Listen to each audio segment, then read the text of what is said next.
Earlier this year, I finished reading Ernest Hemingway's The Old Man and the Sea. Now, in this particular copy that I have, there's a quote at the back of it about this by Abraham Verghese. I don't know how to pronounce that. The old man embodies the ambition and the courage it takes to live, and the need to redeem yourself again and again in your own eyes. When at last, after untold agonies, you hook the prize, the achievement of a lifetime, the biggest damn fish out there, it all falls apart. The story is about the fact that life ends, a hard to ignore truth that we spend our days ignoring. All you have is the moment, this moment. Now, I want to focus on one particular line here. The need to redeem yourself again and again in your own eyes. I think this is something that we might all struggle with. In particular, myself, or at least myself, I struggle with this sort of arbitrary need to prove my own existence to myself. I haven't done many great things, in part because of my age, in part because I don't know what I want to do exactly. But over and over again, sometime after I've achieved something great, I've won a chess competition, I've won this or that competition, and I come home feeling like king after that, I need to go out and I need to prove it again. And I think this is very natural, in part because, time ages everything. Time has this way of regressing and smoothing the sharpest stones, even if they're good stones, in smoothing these achievements. But I also think that this is just part of our nature. That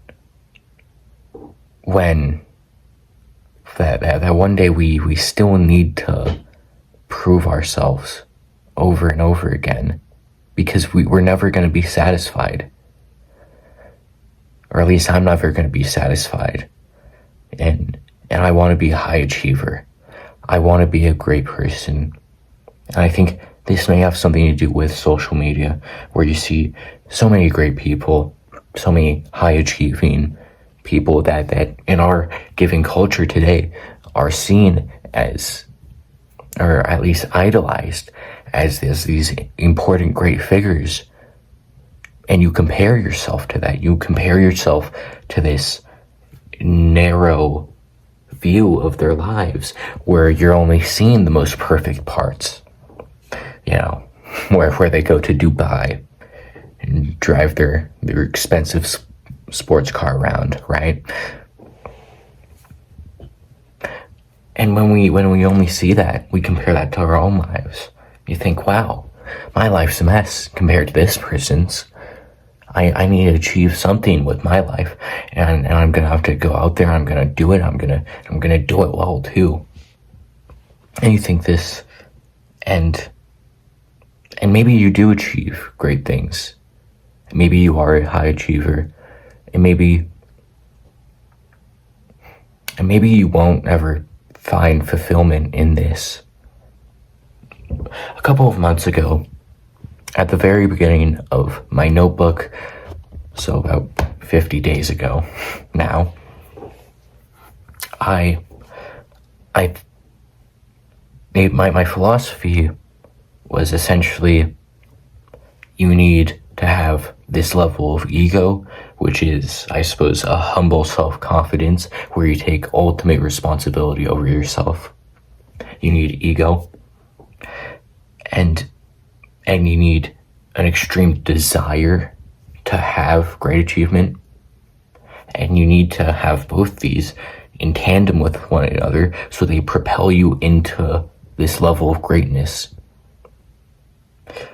But I think that what my philosophy at that time was limited myself, or what the the natural end result of it was this, I don't want to say depressive state, but was this perhaps self-hate where even after proving myself continuously to myself, I always thought, wow, I did terribly there.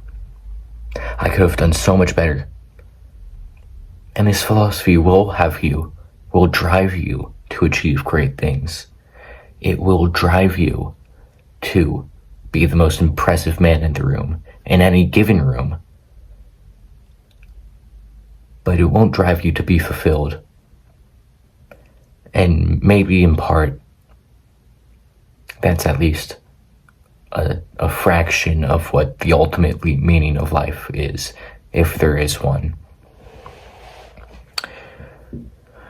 So I realized this at the very beginning of my journal, because my journal came out of a very bad state mentally for me.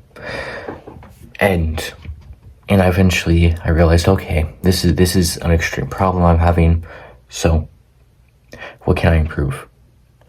Well, we can keep the ambition, and we can keep the ego, the perfectionist mindset that's brought me to this point. But I want to add on something, little garnish on, all right, little spice there. That to be someone who's great, you should also want to be able to appreciate yourself as someone great. I think that you do really need this, or that at least I really needed this, to think, good job, Sam. Good job, I'm proud of you in this moment. You navigated that well. And furthermore, I think perhaps even a more important part would be this ultimate sense of hope. Because there's no hope in my last philosophy, besides the hope that I'll be better. But there's no hope to love myself, is there? So that I want to have this ultimate hope that things are going to work out in the end. And perhaps it's completely delusional alongside the other factors to want to be fulfilled, to hope to be fulfilled. But I think that maybe this is my why. And I'll be able to live through any hell with it. That's about it.